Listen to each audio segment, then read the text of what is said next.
예, 안녕하세요. 이번 시간부터는 116회 2교시 문제를 같이 살펴보겠습니다. 먼저 전반적으로 문제를 쭉 보면요. 우리 이제 첨부되어 있던 문제 선택을 한번 보면 1번은 처음 나온 문제인데 좀 상식선에서 좀 실무 경험이 있다면 좀 어느 정도는 쓸 수 있다 해서 이제 세모 표시를 했지만 사실 쉽지 않은 문제고요. 그 다음에 2번에 피난용과 비상용 승강기 비교. 이거는 자주 나오는 내용입니다. 써야 되는 문제고. 그 다음에 피난계단과 특별피난계단에 대한 설명. 이것도 역시 써야 되는 문제죠. 그 다음에 이제 폭발에 대한 용어들. 이것도 이제 폭발 정의든 폭염 폭갱이든 방지 대책이든 기본적인 문제입니다. 그래서 이것도 선택해야 돼요. 그래서 세 개를 선택할 수 있고, 그 다음 페이지에 보면 도로 터널의 화재 위험성 평가, 이벤트리와 FN 커브가 있는데, 이건 약간 응용 문제예요. 물론 이제 방화공학 실무 핸드북을 공부했다면 알 수 있지만, 그게 또 방대한 페이지 양을 갖고 있는데, 이것까지 다 봤을 가능성은 그렇게 높진 않죠.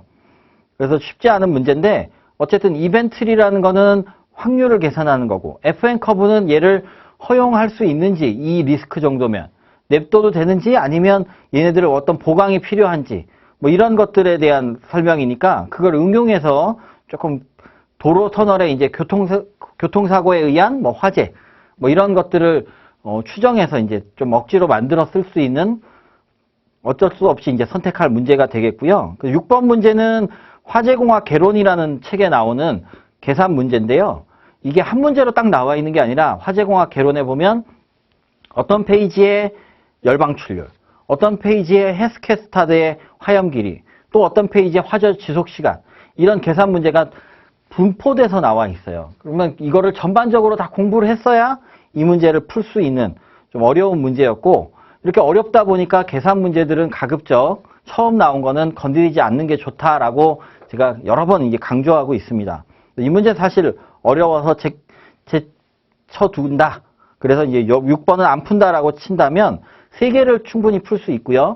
그 다음에 이제 1번과 5번 중에서 여러분이 많이 쓸 수 있는 내용으로 좀 그나마 좀 잘 쓸 수 있는 내용으로 하나를 뭐 고득점을 받을 수는 없겠지만 조금 그래도 몇 점이라도 받을 수 있게 기술을 하는 거죠.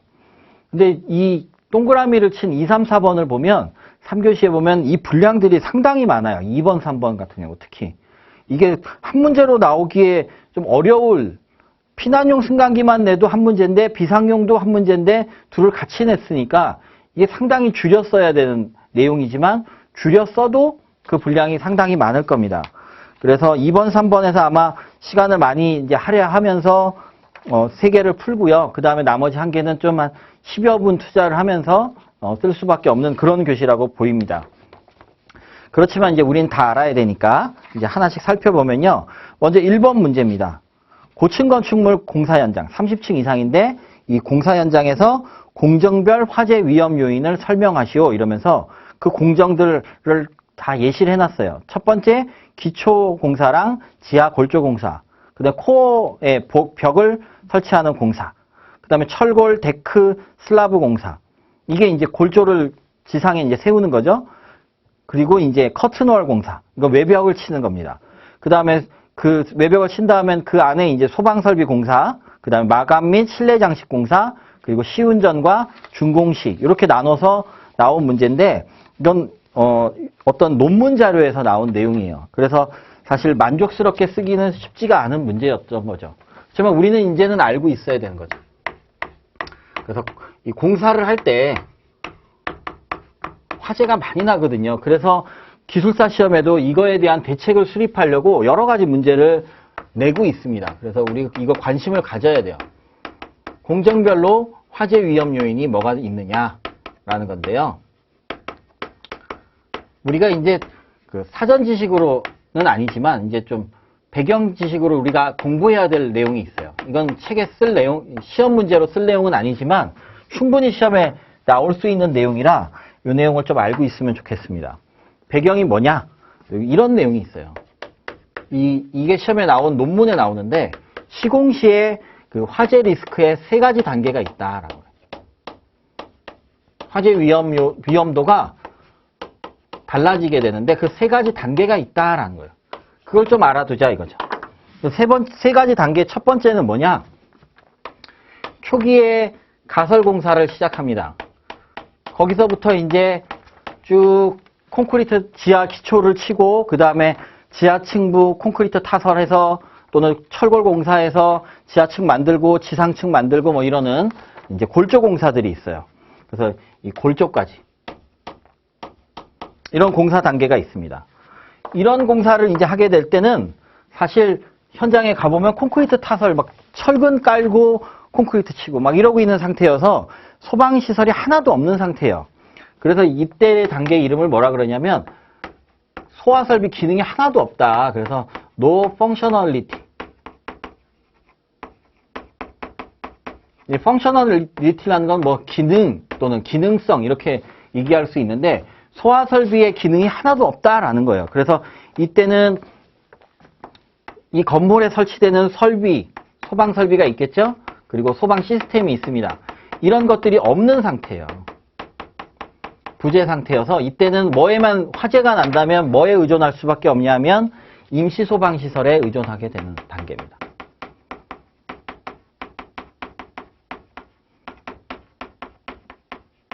그런 단계가 이제 첫 번째 단계가 되겠고요. 두 번째 단계는 뭐냐? 이제 골조를 하고요. 그 다음 외벽을 치는 커튼홀 공사를 해요. 이때부터 쭉 외벽을 쳐서 그 다음에는 뭘 하게 되냐면은 배관 설치를 할 거고요. 배선도 할 거고요. 그 내부에다가 그리고 이제 펌프 같은 거, 발전기 같은 거 이런 거 갖다 놓는 시스템 설치를 할 겁니다. 그리고 연결을 할 거고요. 이런 공사여서 요 마감 전까지입니다. 마감까지 공사가 있습니다. 이때는요. 부분적인 기능이 있다. 그래서 partial functionality라 그래요.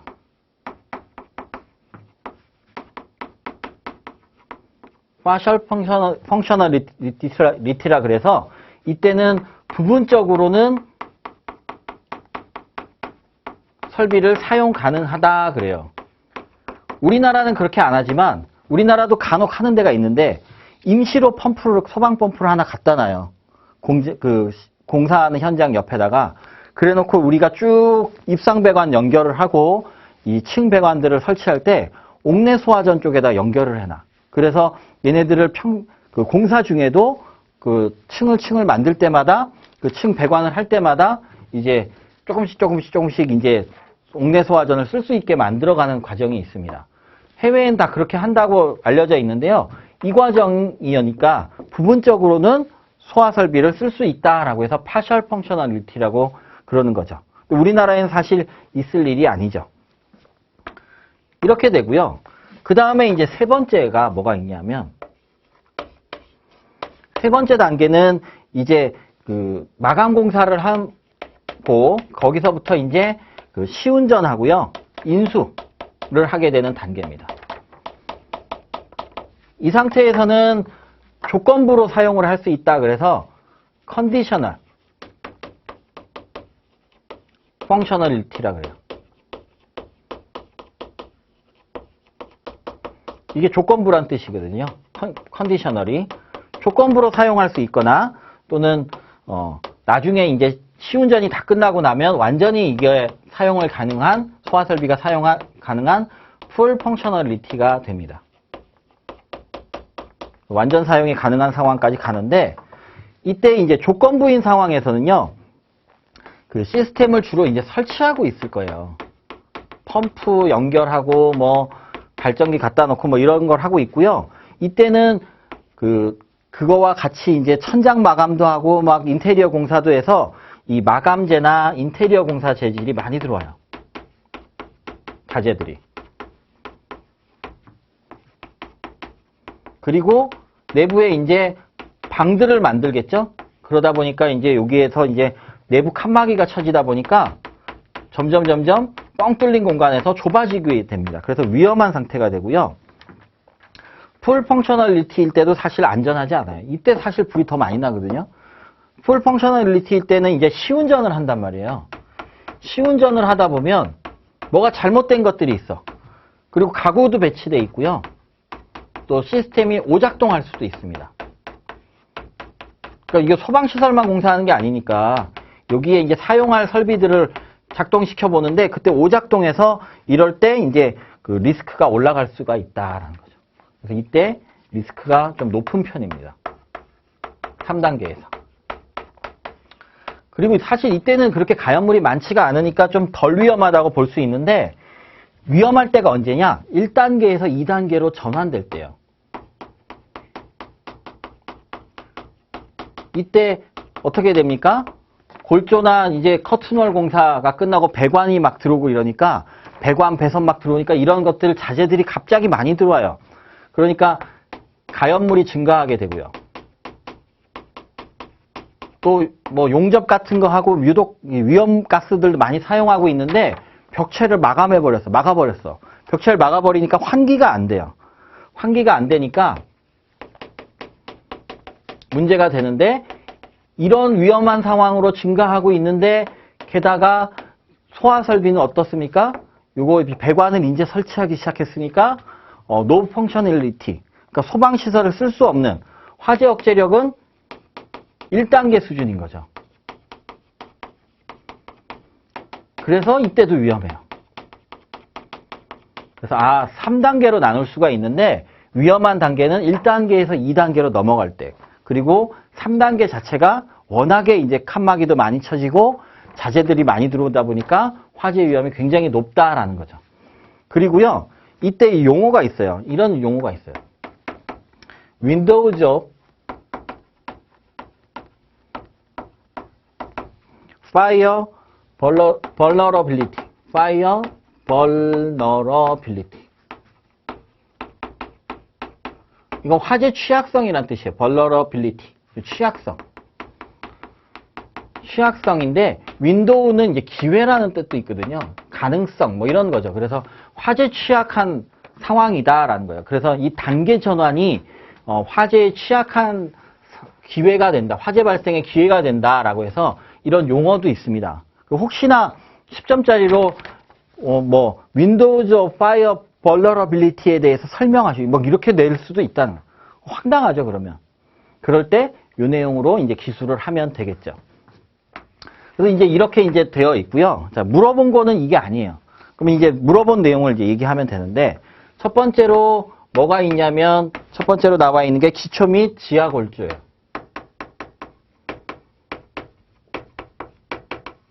가설을 할 거고요. 가설 공사를 하고, 이제 바닥 기초 치고, 그 다음에 이제 지하층 쪽에 이제 골조 공사를 하게 됩니다. 이때 이제 어떤 위험이 있냐면, 철근을 막 연결해야 되잖아요. 그러니까 용접 용단을 하게 된다는 거죠. 그러다 보면 이때 이제 불티가 발생해요. 비산불티가 발생하게 되고 얘네들이 굉장히 고온이거든요. 그래서 얘네들이 주변에 있는 가연물에 화재를 일으킬 수 있다라는 겁니다. 그 다음에 여기에 콘크리트 타설도 해야 되니까 목재 거푸집 같은 거를 많이 두겠죠. 이거 설치해 놓고요. 또 가설재도 있습니다. 그러니까 근데 얘네들을 관리를 제대로 안 해요. 그냥 그대로 나무가 있는 상태로 또 가설재를 그대로 노출된 상태로 뭐 안전한 걸 덮지 않고 둡니다. 그 상태에서 용접 용단하면 점화원이 돼서 이게 화재를 일으킬 수 있다. 그 지하 부분에서 부유하는 분진에 의해서 또 화재가 발생할 수 있다. 그리고요, 또 현장 내에 이제 여러 가지 작업을 해야 되니까 전선들이 있게 되는데 이 현장 내의 전선에 대해서 제대로 관리가 미흡하다 보니까 막 물에 잠기고 막 끊어지고 이러다 보면 이제 또 화재 위험이 커지게 되더라. 그 다음에 이제 바닥 이렇게 지하로 이렇게 팠어요. 파고 나면은 여기 비 오고 이러면 이쪽으로 무너질 수가 있잖아요. 그래서 여기에다가 이제 콘크리트 같은 걸로나 벽돌 같은 걸로 이렇게 막아 놓는데요. 이걸 이제 복공이라 그러죠. 복공을 설치를 했어요. 그러면 잘 안 보여요. 그래서 피난하기가 어려워집니다. 조도가 저하되더라. 그리고 이제 지하에는 펌프실, 기계실, 뭐 전기실, 그 다음에 뭐 또 집수정 이런 게 설치가 되죠. 그래서 집수정을 설치하고 또 기계실 같은 걸 설치를 하게 되면 이런 데서 또 구획을 하게 되니까 폐쇄 공간이 생기게 되고요. 이러면 이제 피난에 어려움이 되는 거죠. 뭐 조도가 저하되는 것도 그렇고 이런 폐쇄경관이 생기는 것도 피난의 장애가 됩니다. 그 다음에 이제 거기에 깔려 있게 되는 우리가 못 봤던 지작물들이 있어요.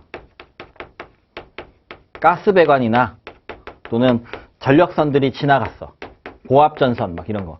이런 것들에 대해서 이제 제대로 파악을 못해서 관리가 미흡해서 얘네들로부터 화재가 나는 경우도 있더라라는 거. 외워야 되는데 상당히 쉽지 않죠? 그래서 이거는 이해하면서 여러 번 연상을 해보는 그런 방법으로 공부를 해야 돼요. 자, 그 다음에 두 번째 코어월입니다.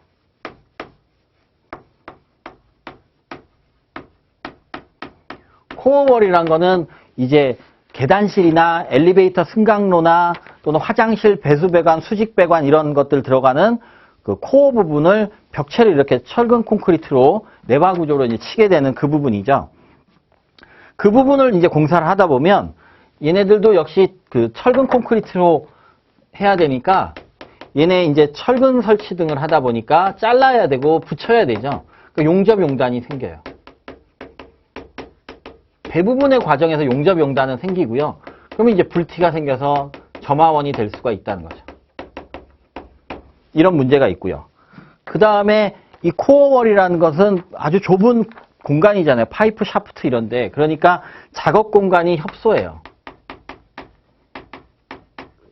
그리고 너무 좁다 보니까 작업자가 부주의할 수가 있어요.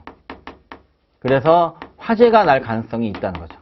좁고 이러니까 이 불티는 많이 튀는데 뭐 여기다가 뭐 포를 덮잖아요. 이렇게 불티가 튀어도 화재가 착화되지 않게. 근데 자재들 막 쌓아놓은 데다가 제대로 그런 걸 안 해놔서 화재가 날 수도 있다라는 거죠. 그리고 여기에도 이제 역시 전기 배선이 있는데 이 전기 배선이 너무 좁다 보니 당연히 이제 관리가 미흡해집니다. 공통적으로 나오는 걸 제가 지금 색깔로 표시하고 있죠. 그 다음에 여기에 이제 워낙 좁고 이러다 보니까 작업자가 나갈 출입로나 피난로 확보가 잘 안 돼 있다는 거죠. 아직 코어월 공사하면서 바닥을 이렇게 치고 있으니까 문 열고 나가도 화재가 나서 나가도 철근 위에 막 걸어야 되고 이래서 나갈 때가 쉽지 않다라는 거죠. 그리고 콘크리트 타설을 하니까 습식 환경이에요. 물이 많아.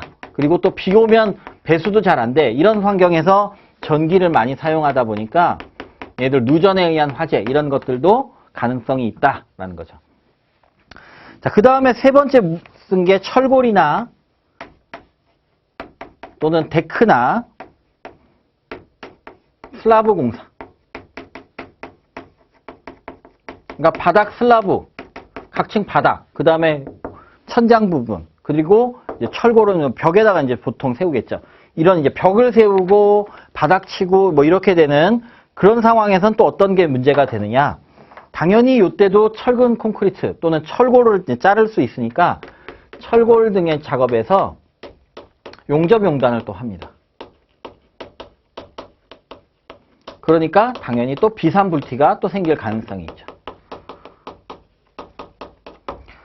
그리고 또 뭐가 문제냐? 동시에 막 여기에 그 바닥 치려고 그러면 거기다가 그 전등 배선도 깔아야죠. 감지기 배선도 깔아야죠. 뭐 기타 뭐 그 덕트나 뭐 파이프 이런 것들을 위한 인서트 플레이트도 설치해야죠. 이러니까 여러 공정에서 다 들어와갖고 동시에 막 작업을 하다 보니까 난리 납니다. 그래서 작업 구간이 이제 확대가 된다. 그러니까 관리가 사실 어려워지기 시작한다는 거죠. 그리고 부유분진이 많이 생긴다. 그리고 이제 자재들이 많이 들어오다 보니까 이제 자재들을 적치하는데 얘네들을 제대로 관리를 안 하고 있다 보니까 불량해서 얘네들에서 화재가 날 수도 있다라는 거고요. 이때 이제 공사를 하다 보면 이런 것들이 이제 많이 들어와요. 이제 위험물 같은 게 들어와서 공사장 가보면 공사장 부근에 그 5개 1층에다가 LPG 또는 유류 이런 탱크들을 설치해 놓습니다. 저장을 해놔요. 근데 얘네들 위험물법에는 또 적용이 안 되는지 또는 되더라도 관리를 이제 너무 바쁘다 보니까 미흡하게 하는 경우도 생기더라. 그리고 이제 코어를 설치하면서 가고 있다 보니까 화재가 나면 이 수직관통부, 계단실이나 승강로 같은 수직관통부를 통해서 연기 확대가 이제 되기 시작합니다. 높게 이제 건물을 짓다 보니까 이런 연기 확대의 문제가 생기게 됩니다. 코어월과 이렇게 여기까지 얘기를 했고요. 그 다음에 이제 커튼월, 외벽을 치는 거예요.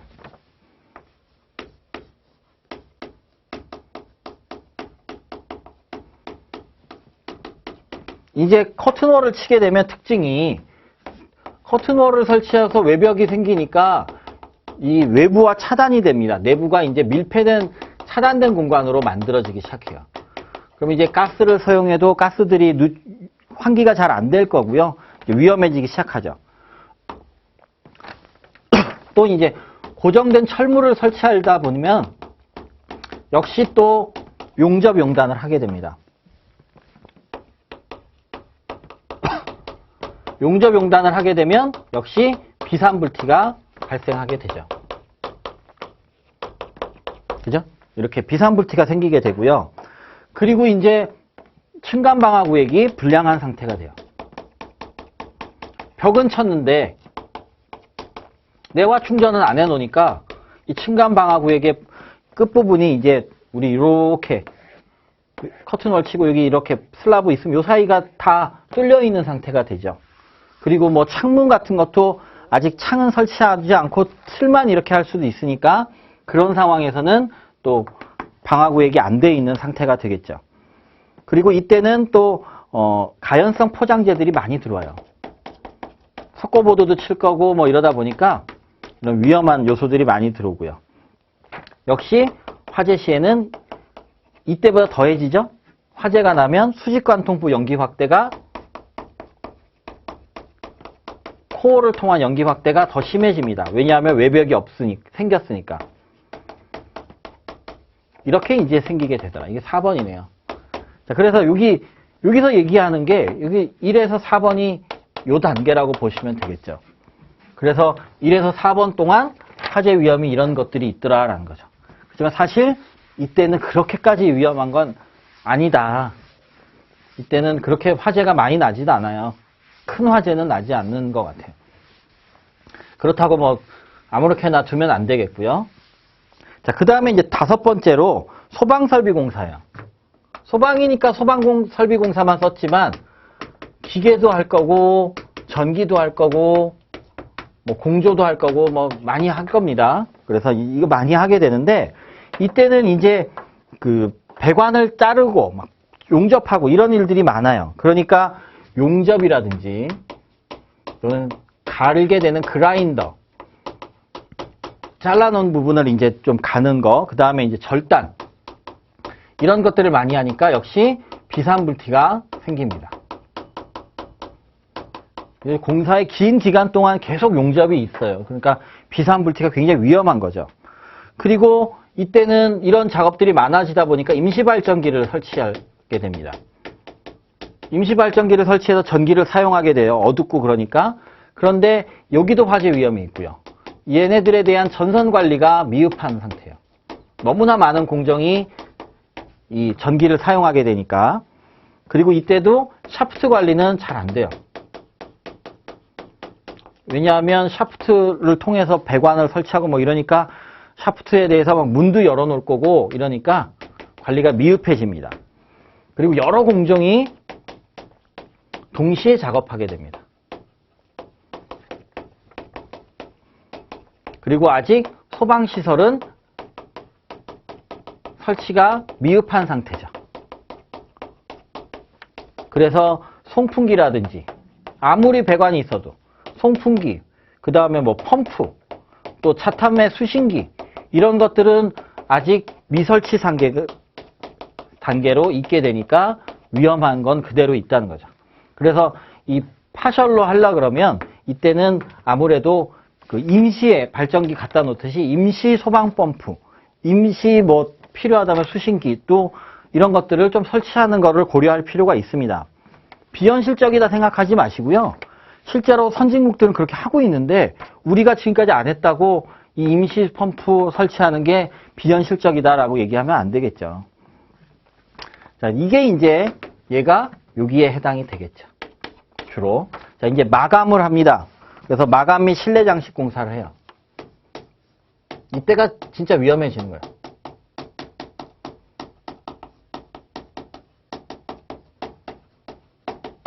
그래서 이때는 우레탄 폼 같은 것들이 내벽 같은 거 치려고 많이 들어옵니다. 그러면 이제 우레탄 폼 같은 단열재가 설치가 되면요. 그리고 막 적재해 놓고 쌓아 놓고 이러면 여기에 뭐 비산불티 같은 게 튄다면 화재 위험이 굉장히 높아지게 되죠. 그리고 그거 말고도 이제 다량의 가연물들이 들어옵니다. 뭐가 있을까요? 뭐 도배지도 있고요. 또 뭐 접착제도 있고요. 가구도 들어오죠. 뭐 문도 들어오고 막 이러니까 이때 가연물들이 엄청나게 많이 반입되고 사용되니까 화재 위험성이 계속 올라가는 거예요. 소방시설은 제대로 안 돼 있는데. 그리고 이런 많은 것들이 들어오니까 지하 공간에다가 지하실 층에다가 이거를 막 적재해 놔요. 그러니까 여기에서 화재가 날 가능성이 높아요. 근데 지하층에서 불이 나면 샤프트 불량하니까 연기 확산이 막 위층으로 엄청나게 되겠죠. 방화구역, 층간 방화구역도 약간 불량인데. 그런 문제가 있고요. 그리고 밀폐되어 있는데 막 여러 가지 작업하니까 다량의 분진이 발생합니다. 그리고 이때는 소방시설이 아직 미비하다. 아직도 그런 상태죠. 근데 미리미리 하면서 하면 좋은데 우리나라는 아직 뭐 펌프를 미리 설치하고 이러지 않아요. 제가 여러 군데 이제 준공할 때 가보면요. 거의 다 뭐 준공 직전에 뭐 몇 주 안 남았는데도 아직 펌프는 있지만 펌프와 배관은 연결이 안 돼 있어요. 그런 경우가 많습니다. 자, 그 다음에 이제 제일 위험한 상태죠. 시운전 그리고 준공 시점이에요. 이때가 제일 위험한 거, 현실적으로는 제일 위험한 것 같고요. 자, 여기에는 색깔을 좀 구분해서 쓸게요. 그냥 얘네들 중요해서가 아니라 소방시설에 대해서 기동 중에 조작 미숙으로 오작동할 수도 있다. 뭐 소방시설은 그렇게 했을 때 큰 문제가 안 될 수도 있지만 다른 위험한 시설은 또 화재를 일으킬 수도 있겠죠. 그리고 형식적으로 준공검사를 하면 다 된 줄 알았더니 성능이 안 나오는 거예요. 그런데 화재 나면 얘네들 사용이 안 되는 거죠. 그리고 얘네들 이제 시설에 대한 인수인계가 지체돼. 그러면 그때만큼 또 화재 위험이 계속 있습니다. 공사장에. 그리고 또 뭐 이런 것도 있습니다. 하자 보수를 할 때가 있어요. 그죠? 그리고 이제 준공 나고 나서 미설치된 것들 빨리 이제 마감하려고 그럴 때 서두르게 되죠. 그러니까 이때 부주의가 가능성이 높고요. 그러면 이제 실수로 화재를 일으킬 실화의 위험이 높다라는 거예요. 다 이해할 수는 있습니다. 그죠? 이해할 수 있는데요. 이해만이 다가 아니라 외워야 돼요. 이거를. 그러니까 또 나오면 이걸 풀어야 되니까 어느 정도는 자꾸 외워야 되는데 사실 저는 이렇게 원리 없이 나오는 이런 내용들이 쓰기가 더 어렵다고 생각합니다. 그러려면 그럼 얘네들을 잘 쓰려면 더 많은 시간의 암기가 필요해요. 사실 이제 뭐 큰 공학적 이해, 뭐 계산 과정 이런 건 없지만 외울 내용이 꽤 많은 그런 사항이고요. 이거와 관련해서 이제 비산불티가 기술사 시험에 또 이후에 출제가 돼요. 그래서 또 공사 현장에 나왔고요. 그 외에 이제 제가 여기에 보충 자료로 붙여놓은 것도 이거 나온 논문에 있던 내용이니까 알아두시고, 아까 화재에 대한 3단계, 리스크의 3단계도 알아두시고, 또 이제 비산불티 문제에는 제가 그거 나왔던 자료를 올려놨는데 거긴 우레탄 폼의 위험성이 나와 있어요. 발화 메커니즘과 그 내용도 이 공사 현장과 관련해서 중요한 내용이라고 볼 수 있겠습니다. 그것도 이제 공부를 해두시면 좋겠고요. 자, 2번 문제를 보겠습니다. 건축물에 설치하는 피난용 승강기, 비상용 승강기의 설치 대상, 설치 대수 산정 기준, 그 다음에 승강장 구조, 승강로 구조에 대해서 설명하시오. 뭐 비교하시오도 아니고 설명하시오니까 이건 양이 너무 많아요. 그래서 일단 시간을 빨리 써야 되는 거죠.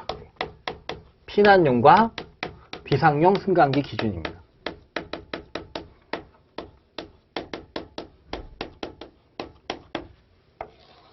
얘네들은요, 먼저 설치 대상을 물어봤어요. 설치 대상부터 얘기를 해야죠. 얘네들 써야 될 게 많으니까 표로 하는 것도 효과적일 것 같아요. 그래서 뭐 설치 대상 및 설치 대수 이래가지고 한 방에 얘네들을 쓰는 거죠. 이렇게 해버리는 거죠. 그래서 먼저 대상을 씁니다. 피난용 승강기, 비상용 승강기.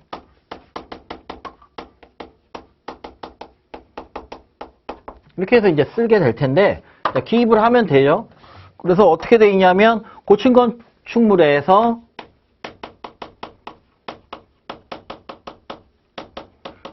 승용 승강기 중 한 대 이상을 피난용으로 하게 되어 있죠. 승용 승강기 중 한 대. 승강기 중 한 대 이상. 얘네들은 높이 31m 초과하는 건물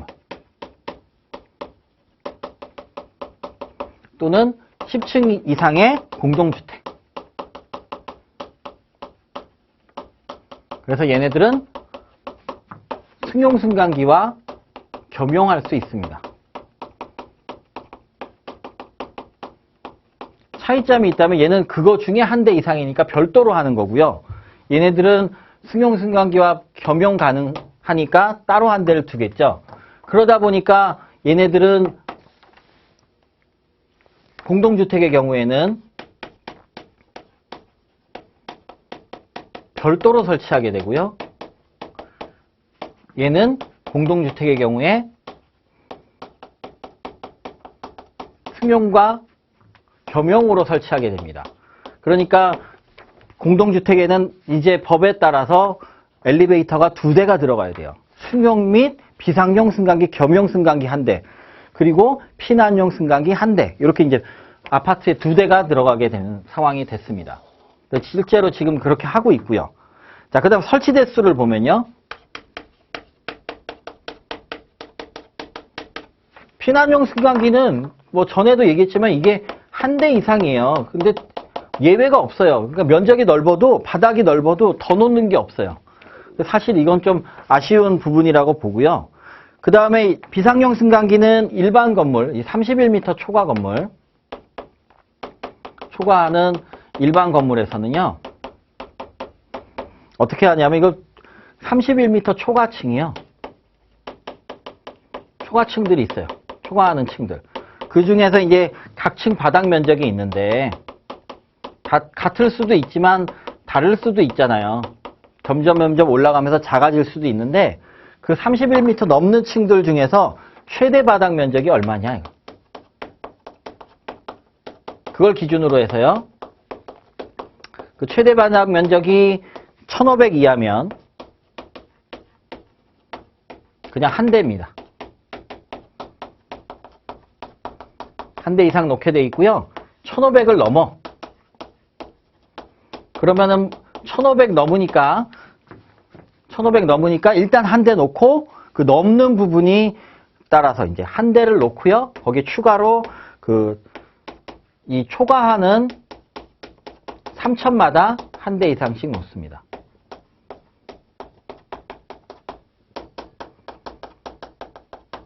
그러니까 예를 들면 2000제곱이면 어떻습니까? 2000제곱이면 한 대 놓고 초과하는 게 3000 안 넘으니까 한 대 놓는 거예요. 근데 만약에 5000이야. 5000이면 1500에다가 한 대 놓고요. 넘는 게 3500이죠? 그러니까 3000에 한 대 놓고 또 한 대 놔야 돼. 그러니까 5000이면 3대 놔야 되는 거죠. 이렇게 이제 놓게 돼 있고요. 그 다음에 두 번째로 공동주택의 경우에는 세대를 기준으로 해서요. 세대를 기준으로 해서 계단실형 아파트는 계단실마다 한 대.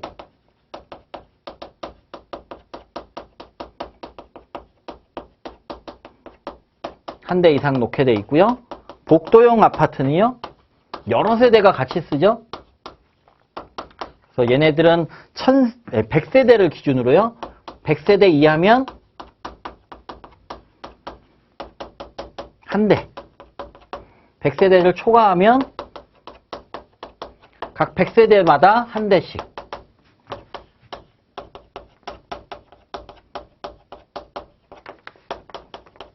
한 대 이상 추가합니다. 마찬가지로 얘도 105세대다. 그러면 2대 놓는 거죠, 2대. 사실 이 내용들이 길어서 답을 쓰는데 상당히 힘이 들겠죠. 자, 그 다음에 이제 승강장 구조와 승강로 구조입니다. 먼저 이제 승강장 구조예요. 승강장 구조를 보면요. 먼저 피난용 승강기가 있고요. 얘네들은 시험에 많이 나왔어요. 비상용 승강기가 있습니다. 얘네 비교하는 게 많이 나왔으니까 얼마나 많이 외워서 얘네들 빠르게 쓸 수 있느냐도 되게 관건이 되는 거죠, 지금. 이 문제 풀이는 양이 너무 많으니까. 그럼 먼저 어떤 걸 비교하느냐? 구획, 그 다음에 층과의 연결, 뭐 이런 것들을 한다. 항목을 먼저 외워야 돼요. 그럼 구획을 어떻게 하느냐? 구획은 그 승강장 출입구를 제외한 모든 부분에 합니다.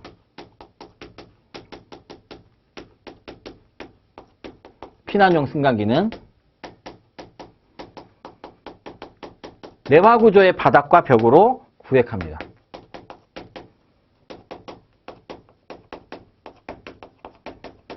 책에 나온 대로 써야 돼요.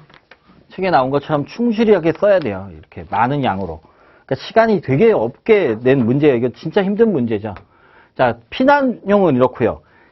비상용 승강기는 어디를 구획하냐 하면 승강장 창문, 출입문, 출입구, 기타 계구부 제외예요. 나머지 부분만 하게 된다는 거여서 얘는 출입문만 있는데 얘네들은 다 있다는 거죠. 여러 개가 있다는 거죠. 창문도 있을 수 있다는 거죠. 그래서 얘네들은 내화 구조의 벽과 바닥으로 구획하는 건 똑같아요. 근데 또 공동주택의 경우에는 특피의 부속실이랑 겸용 가능합니다.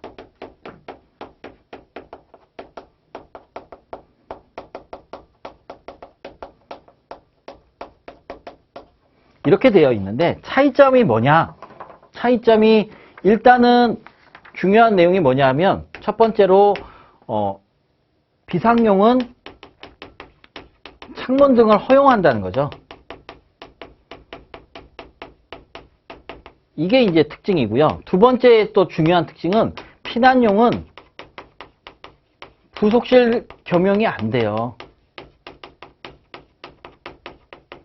그러니까 어떻게 되냐면 비상용 승강기랑 공동주택이라면 비상용 승강기와 승용 승강기 겸용인 승강기가 있고요. 여기 피난용 승강기가 있고요. 그리고 여기 계단실이 있어요. 특별 피난 계단실. 여기 공간을 하나로 같이 쓸 수가 없다는 거죠. 어떻게 해야 된다는 거예요? 끊어야 된다는 거예요. 그래서 여기는 겸용을 해서 승강장, 비상용 승강기 승강장이랑 특피 부속실을 같이 쓰고요. 여기다 문을 하나 달아서 여기에다가 또 피난용 승강기 승강장에 별도로 만들어야 된다는 거죠. 근데 얘네들이요, 이렇게 붙어 있어요. 아파트에 가보면. 그러면 여기도 극기가압 재현을 하고 여기도 극기가압 재현을 해요. 거실은 여기 쪽에 있고요. 그러니까 뭐가 문제냐? 얘네들을 뭐라 그러냐면 겹부속실이라고 불러요. 부속실이 겹쳐 있어요. 그러다 보니까 차압을 얘랑 50파스칼 걸었는데 얘랑 어떻게 해야 되냐? 얘랑은 어떻게 해야 되냐? 이런 부분에서 사실 기술적인 문제가 얘기가 되고 있는 거죠. 그 얘기를 좀 해야 되는 것 같아요. 이 바쁜 와중에도. 예. 그러니까 이게 너무 많이 냈어요, 이 문제는. 어떻게 쓰라고 이렇게 냈는지 모르겠어요. 각 층과의 연결은 어떻게 하느냐? 각 층과의 연결은 승강장은 각 층의 내부와 연결되는데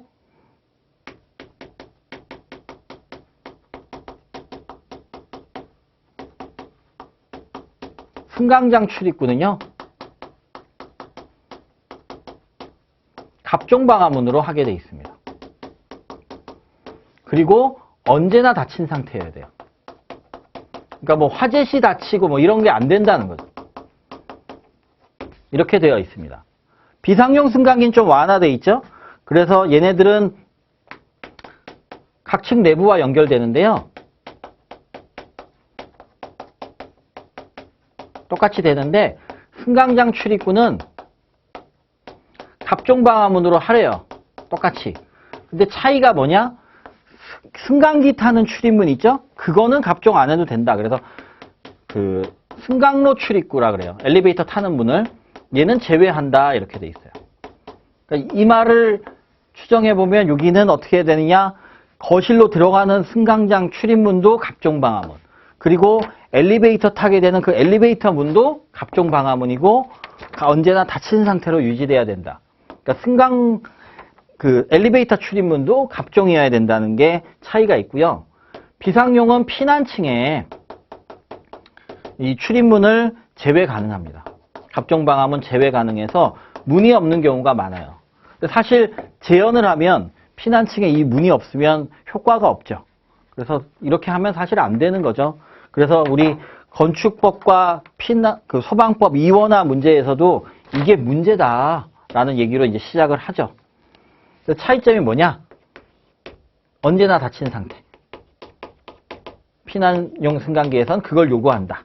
두 번째, 엘리베이터 출입문도 갑종 방화문을 요구한다. 누가? 피난용 승강기가. 이게 이제 차이점이다 이거죠. 자, 그 다음에 이제 내부 마감이에요. 내부 마감에서의 차이점을 또 얘기를 해보면 불연재료로 하는 건 똑같아요. 둘 다 불연재료로 하는 건 똑같지만 얘는 바닥이 포함되어 있다는 거죠. 바닥도 불연재를 한다는 게 이제 여기서 중요한 포인트가 되고 얘는 뭐라고 되어 있냐면 벽과 반자라고만 되어 있죠. 얘는 벽과 반자도 포함이에요. 얘도. 그래서 그게 차이가 있어요. 피난용 승강기는 바닥재도 불연재이다. 이게 이제 차이가 있는 거고요. 그 다음에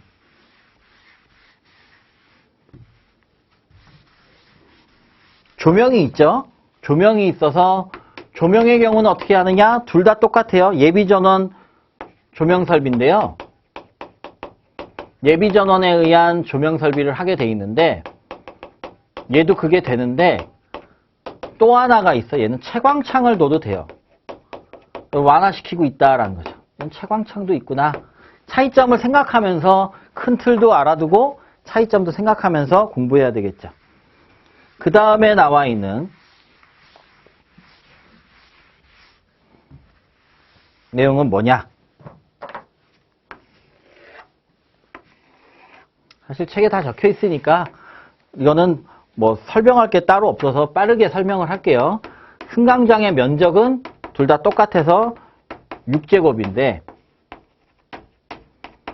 비상용 승강기는 5궤에서 탈 수, 어차피 소방관이 타는 거니까 5궤에서 탈 수도 있다라고 봐서 5궤에서 이제 직접 승강장으로 들어오는, 그러니까 5궤 승강장의 경우에는 예외로 한다는 내용이 있는 거고요. 그건 뭐 그렇게 중요한 건 아니고. 표시는 둘 다 하게 돼 있죠? 그래서 승강장 출입구 부근에다가 피난용 승강기 표시, 그 다음에 비상용 승강기 표시 똑같이 합니다. 그 다음에 이제 연기 배출하는 방법에서 차이가 있어요. 연기 배출에서는 얘는 급기가압 제한 설비, 얘는 노대도 할 수 있고 창문도 할 수 있고 또는 배연 설비를 한다 이러는데, 이 배연 설비에서는 또 우리 114회 1교시에 나왔었지만 비상용 승강기 승강장 배연 설비는 또 이거 안 하고, 이거는 배연구 열면은 이제 연기가 나가는 건데 얘네들 안 하고 급기가압 제한 설비 할 수 있다 그러죠. 얘도 사실 일원화할 필요가 있다, 소방으로. 그 얘기가 이제 많이 되고 있고요. 그 다음에 도로까지 거리. 피난용 승강기는 일단 5궤로 나가면 안전하다고 보고 기준이 없는데, 비상용 승강기는 소방관이 오는 거니까 소방관이 오는 데까지 거리가 너무 멀면 안 돼서 공지까지 거리가 30m 이하여야지 장비를 가지고 들어오니까 여기 승강장, 피난층에 있는 승강장 출입구에서 소방차 되는 그 공지까지 거리가 30m 이하여야 된다. 이렇게 이제 요구하고 있습니다. 이렇게 많이 썼는데도 끝난 게 아니잖아요. 이 문제를 도대체 무슨 생각으로 이렇게 길게 냈는지 모르겠어요. 이거 어떻게 물리적으로 다 쓰나 이거죠? 아무래도 아마 차이점 위주로 쓴 분들도 있을 거고요. 다 쓴 분도 있을 거예요. 마지막 문제로 이걸 고를 수밖에 없습니다. 근데 또 모르는 문제를 마지막에 해야 되니까 이거 마지막 전 문제로 했겠죠. 시간을 너무 많이 잡아먹었을 수 있어요. 근데 사실 제 생각에는 시간 봐가면서 얘네들은 승강로 기준은 사실 그렇게 중요한 건 아니거든요. 그러니까 요 승강로 기준에서는 좀 짧게 써야죠. 시간 봐가면서. 그래서 한 25분 동안은 못 쓸 거고 한 30분 정도에서 끊었어야 될 것 같아요. 자, 그러면 계속해서 보면요. 피난용 승강기가 있고 비상용 승강기가 있습니다. 자, 어떤 내용이 있냐면 먼저 구획이에요. 이 승강로, 엘리베이터 다니는 부분에 구획은 어떻게 하느냐. 얘네들은 둘이 똑같아요. 그래서 다 건축물 다른 부분과 구획해요.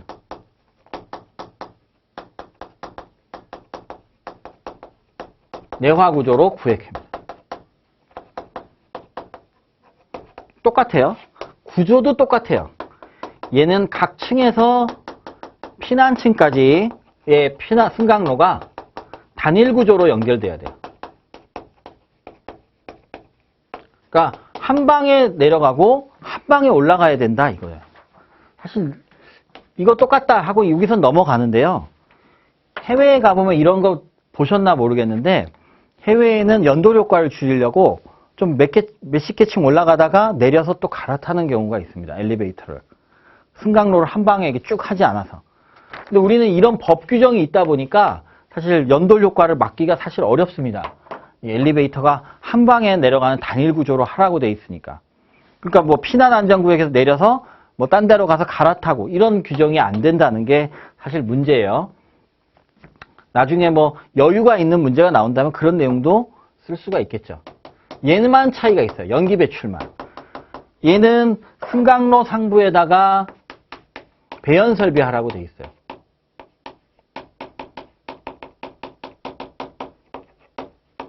얘는 승강로에 대한 규정은 없습니다. 그래서 피난용 승강기는 이렇게 하라는 거죠. 엘리베이터 다니는 승강로가 있고 승강로에 이게 왔다 갔다 하는데 여기 각 층이 이렇게 있으면 아까 승강장에는 극기가압 제어를 하랬으니까 여기 극기가압 제어를 합니다. 근데 여기다가 연기 배출을 이렇게 뚜껑 열어서 하라는 거죠.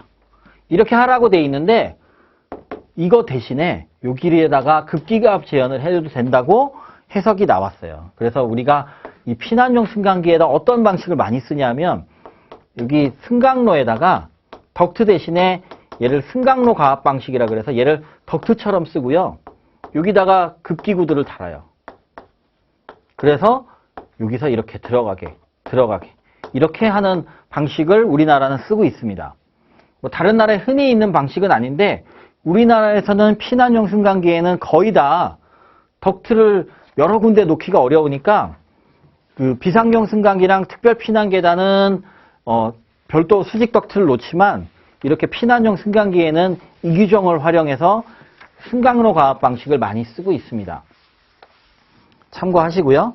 그래서 이제 요것까지 쓰면 되겠고요. 뭐 결론은 이런 내용을 했어요. 건축법이 이제 개정이 되면서 공동주택이 원래 대상이 아니었거든요. 피난용 승강기. 근데 최근에 건축법이 개정되면서 이 피난용 승강기도 공동주택에 꼭 놔야 된다라고 한 거예요.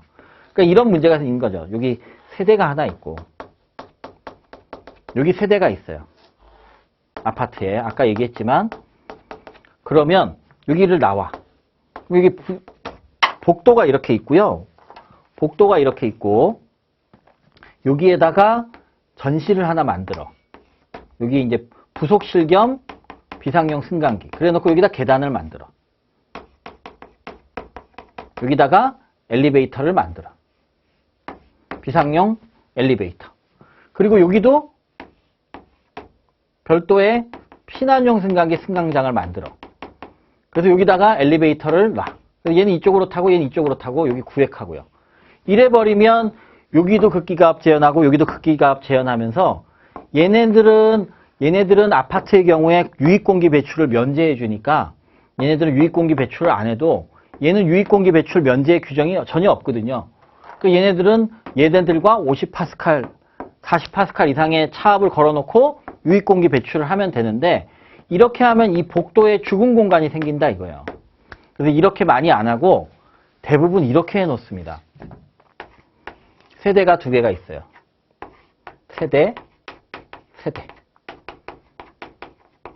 그러면 여기가 있고요. 여기가 계단이야. 여기가 비상용 엘리베이터야. 그러면 여기가 비상용 승강기 승강장이면서 계단, 특별 피난 계단 부속실입니다. 그래 놓고 여기다가 이렇게 문을 하나 이렇게 이쪽으로 달아서 여기다 엘리베이터를 놔. 그럼 여기가 피난용 승강기 승강장이 되는 거죠. 그러니까 아까 말씀드렸던 여기와 여기가 겹부속실이 되는 거예요. 그러면 얘네들이 제대로 성능을 발휘할 수 있을지 이쪽으로 얘가 누설될지 이쪽으로 얘가 누설될지 몰라. 그래서 만약에 이쪽으로 누설이 된다면 얘에서 이쪽으로도 누설이 되는데 요 방으로도 세대로도 누설이 되는데 이쪽으로도 누설이 된다면 누설량이 많아지겠죠. 그래서 이러한 겹부속실을 하게 되면 반드시 그 제연 설비에 대해서 성능이 나올지 미리 예측을 해야 되잖아요. 그래서 콘탐을 반드시 수행해서 문제점이 없는지 미리 시공하기 전에 고려해서 반영하는 게 좋다 이런 얘기도 합니다.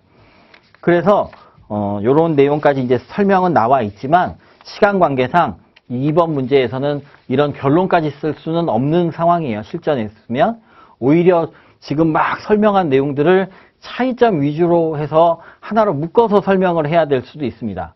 여러분들이 한번 실전처럼 시간 재면서 이걸 외운 다음에 보고 쓰면 더 오래 걸려요. 그러니까 당연히 오래 걸릴 거고요. 외웠다는 상태에서 막 써보면요. 기억이 안 나는 게 거의 없이 써도 몇 분 걸리나 한번 재보세요. 그래서 그게 30분을 초과한다면 조금 어떻게 줄여야 될까에 대해서도 생각을 해보면 나중에 이 문제가 아니더라도 좀 긴 문제가 나왔을 때 줄였을 수 있는 그런 능력이 점점 생길 겁니다. 그래서 꼭 필요하겠고요. 자, 이 고층 건축물 공사 현장에 대한 문제에 대해서는 이 각 공정별로의 내용도 외워야 되겠고 제가 첨부 파일로 드린 것도 좀 알아두시면 좋겠습니다. 여러 번 외워야 이게 숙지가 될 거고요. 그 다음에 아까 화재 리스크의 3단계도 시험에 나올 수 있으니까 정리해 두시고 그 다음에 이제 나중에 이제 비산불티 문제 나올 때 비산불티와 그 다음에 폴리우레탄에 대해서 정리하시면 좋겠습니다. 그리고 이제 피난용 승강기, 비상용 승강기는 지금 이 상황에서 책 수준으로 완벽하게 외워두셔야 돼요.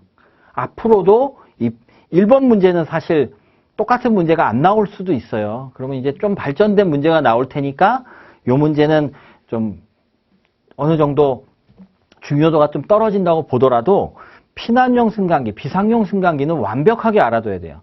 너무나 자주 나올 거니까 완벽하게 여러분들이 숙지해 두시길 바라겠습니다. 반복 암기가 결국은 이런 2번 문제를 풀 수 있게 만듭니다.